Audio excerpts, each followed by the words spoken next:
হামিম গ্রুপের জিএমকে হত্যা, অপহরণের পর ছিনিয়ে নেওয়া টাকায় ইফতার কেনেন অপহরণকারীরা। জানাবো সরকার উৎখাতে ষড়যন্ত্র, পলাতক আওয়ামী লীগ নেতারা প্রস্তুত করছে অ্যাকশন প্ল্যান। এবং সর্বশেষ জানাবো ময়মনসিংহের চলন্ত ট্রেনে পাথর নিক্ষেপ, চালক আহত। শুনছিলেন সংবাদ শিরোনাম, এবারে বিস্তারিত। হামিম গ্রুপের জিএমকে হত্যা, অপহরণের পর ছিনিয়ে নেওয়া টাকায় ইফতার কেনেন অপহরণকারীরা। সাইফুল ইসলাম নামের একজনকে ৮ মাস আগে ব্যক্তিগত গাড়ি চালক হিসেবে নিয়োগ দেন হামিম গ্রুপের জেনারেল ম্যানেজার ও ইন্ডাস্ট্রিয়াল ইঞ্জিনিয়ার মোহাম্মদ আহসানুল্লাহ। চালককে বিশ্বাস করে অনেক কিছু শেয়ার করতেন তিনি। গাড়ি চালক সাইফুলের বাড়ি গাইবান্ধার সুন্দরগঞ্জে। গাড়ি চালক সাইফুল ইসলাম ছিলেন একটি অপহরণকারী চক্রের সদস্য। সাইফুল সার্বক্ষণিক নজর রাখতেন হামিম গ্রুপের জিএম আহসানুল্লাহর উপর। পূর্ব পরিকল্পনা করে মোট অঙ্কের টাকা হাতিয়ে নেওয়ার লোভে আহসানুল্লাহকে পরিকল্পিতভাবে অপহরণ করে চক্রটি। অপহরণের পর আহসানুল্লাহর কাছে থাকা ৫৮,০০০ টাকাও ছিনিয়ে নেয় অপহরণকারীরা। কিন্তু অপহরণকারীরা পরিচিত হওয়ায় আহসানুল্লাহকে নির্যাতনের পর হত্যা করে ফেলে রেখে যায়। দুদিন নিখোঁজ থাকার পর গত ২৫শে মার্চ দুপুরে রাজধানীর তুরাগের দিয়াবাড়ি ১৬ নম্বর সেক্টরের ৩ নম্বর সড়কের ১০ নম্বর প্লট থেকে হামিম গ্রুপের জিএম মোহাম্মদ আহসান উল্লাহর রক্তাক্ত মরদেহ উদ্ধার করেছে পুলিশ। মরদেহ উদ্ধারের ২৪ ঘন্টার মধ্যে ক্লুসেস ও হত্যাকাণ্ডের রহস্য উদ্ঘাটন ও হত্যাকাণ্ডে জড়িত দুজনকে গ্রেপ্তার করে র্যাপিড অ্যাকশন ব্যাটালিয়ন। তদন্তকারী কর্মকর্তা সূত্রে জানা যায়, আহসানুল্লাহকে হত্যার আগে ছিনিয়ে নেওয়া ৫৮,০০০ টাকা থেকে ২,০০০ টাকা নিয়ে ইফতার কিনে খুনিরা ইফতার করে। অপহরণকারীরা পরিচিত হওয়ার আহসানুল্লাহকে হত্যা করে তুরাগে ফেলে দেয়। হত্যাকাণ্ডের ঘটনায় গ্রেপ্তার দুজন হলেন গাড়ি চালক সাইফুল ইসলাম ও নূর নবী মিয়া। দুজনকে গ্রেপ্তারের পর তাদের জিজ্ঞাসাবাদে এসব চাঞ্চল্যকর তথ্য জানতে পেরেছে তদন্ত সংশ্লিষ্টরা। র্যাব সূত্রে জানা গেছে, আহসানুল্লাহকে অপহরণের পর হত্যার অভিযোগে মঙ্গল ও বুধবার র্যাব ১ ও ১৩ এর যৌথ অভিযানে দুজনকে গ্রেপ্তার করা হয়। র্যাব ১ এর company commander major Mohammad Ahnaf Rasib bin Halim জানান, ঈদ উপলক্ষে অতিলোভী একটি চক্র জিএম আহসানুল্লাহর কাছ থেকে টাকা নেওয়ার পরিকল্পনা করে। পরিকল্পনা অনুযায়ী গত ২৩শে মার্চ বিকেল ৩টার পর আহসানুল্লাহ অফিস থেকে বের হলে অপহরণ করে চক্রটি। আশুলিয়া এলাকা থেকে ৪ জন তাকে জিম্মি করে টাকা আদায় করে।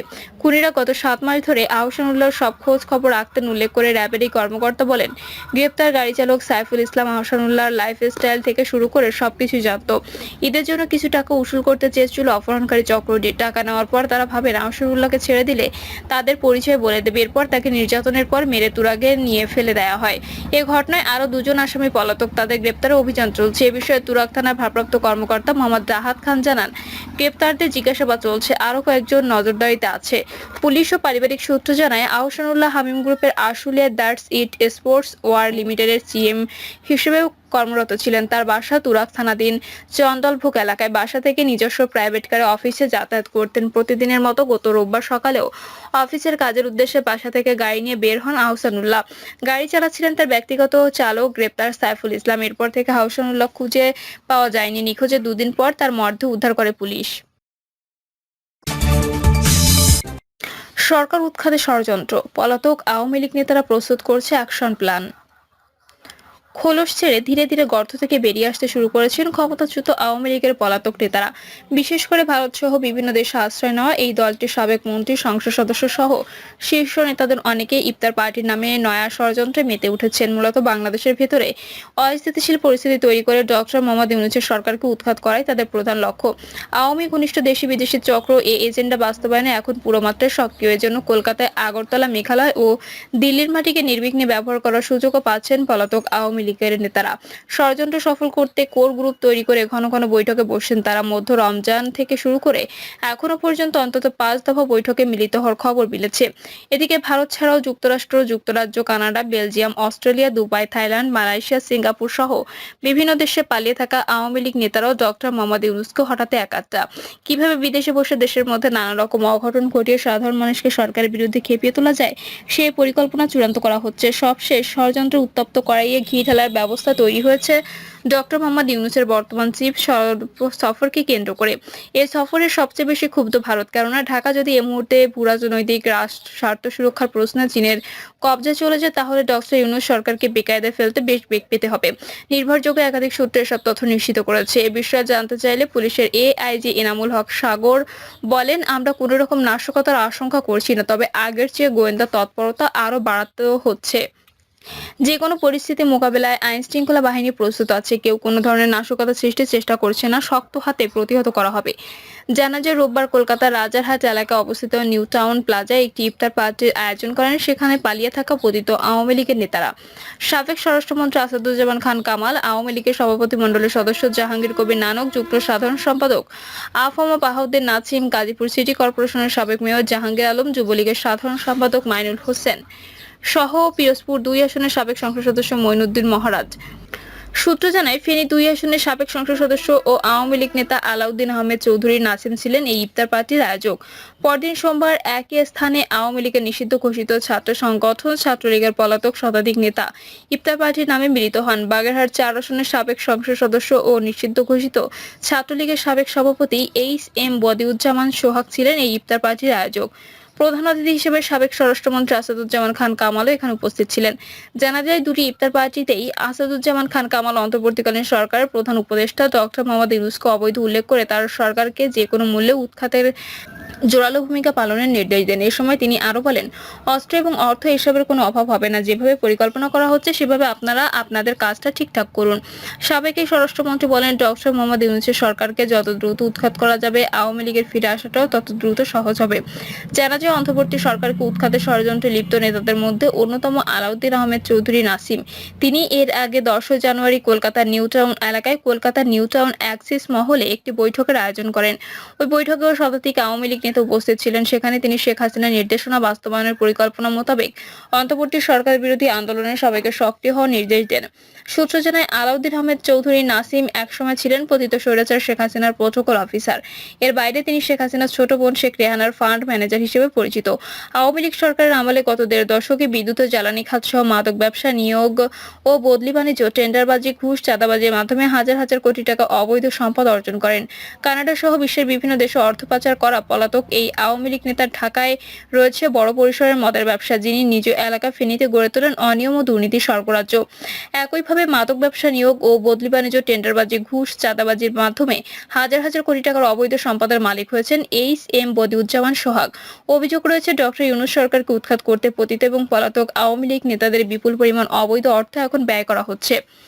জানা যায়, নিউ টাউন প্লাজায় ইফতার শেষে আওয়ামী লীগ এবং ছাত্রলীগ নেতারা রুদ্ধদ্বার বৈঠক করেন। এরপর রাতের খাবার খেয়ে যে যার ঠিকানায় ফিরে যান। বৈঠকের মূল বিষয়বস্তু ছিল অন্তর্বর্তী সরকার উৎখাতের রণকৌশল ঠিক করা। বৈঠকে অংশ নেওয়া আওয়ামী লীগের কেন্দ্রীয় শীর্ষ নেতা নাম না প্রকাশের শর্তে জানান, তারা নিজেদের পরবর্তী করণীয় ঠিক করতে মূলত একসঙ্গে বসেছিলেন। ওই নেতা আরো বলেন, ডক্টর মোহাম্মদ ইউনূস সরকারকে যে কোনো মূল্যে উৎখাত করতে যা যা করা প্রয়োজন তাই করা হবে। এক্ষেত্রে ভারত সরকারের প্রত্যক্ষ পরোক্ষ সহায়তা কিংবা সমর্থন আছে কিনা এমন প্রশ্নের জবাবে তিনি বলেন, ভারত সরকার বাংলাদেশের সাম্প্রতিক ঘটনা প্রবাহের উপর পুরোপুরি নজর রাখছে। পরিবর্তিত প্রেক্ষাপটে তারা আমাদের এখানে নির্বিঘ্নে নিশ্চিত থাকতে যাচ্ছে, এর অর্থ তারা আমাদের পাশে আছে। সূত্র জানায়, কলকাতার বাইরে যুক্তরাজ্যের সেন্ট্রাল লন্ডনে অবস্থিত একটি মিলনায়তনে স্থানীয় আওয়ামী লীগের উদ্যোগে ইফতার পার্টি এবং বিজয় দিবসের আলোচনা সভার আয়োজন করা হয়।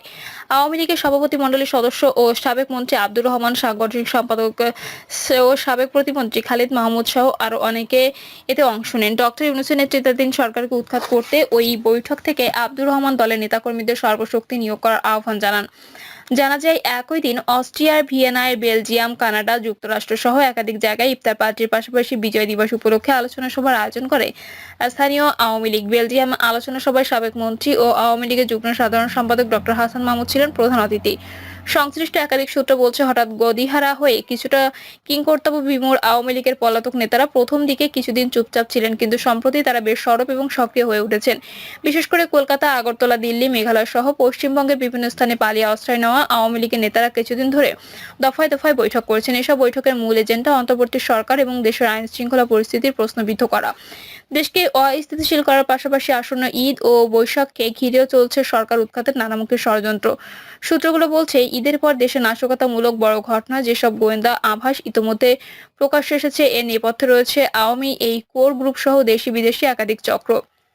জানা যায়, আওয়ামী লীগের নেতাকর্মীদের কাছে আগে থেকে হাজার হাজার বৈধ ও অবৈধ আগ্নেয়াস্ত্র রয়েছে। এসব অস্ত্র নাশকতা পরিকল্পনা ব্যবহার করতে ছক কষা হচ্ছে। এছাড়া সামাজিক যোগাযোগ মাধ্যমে গুজব ছড়িয়ে জনমনে ভীতি ও আতঙ্ক তৈরি করতে পরিকল্পনা রয়েছে। সংশ্লিষ্ট কয়েকটি সূত্র প্রতিবেদককে জানায়, আপনাদের মনে রাখতে হবে, যেসব পরিকল্পনা বাইরে ফাঁস হচ্ছে, বাস্তবে এগুলো কখনো প্রয়োগ করা হবে না।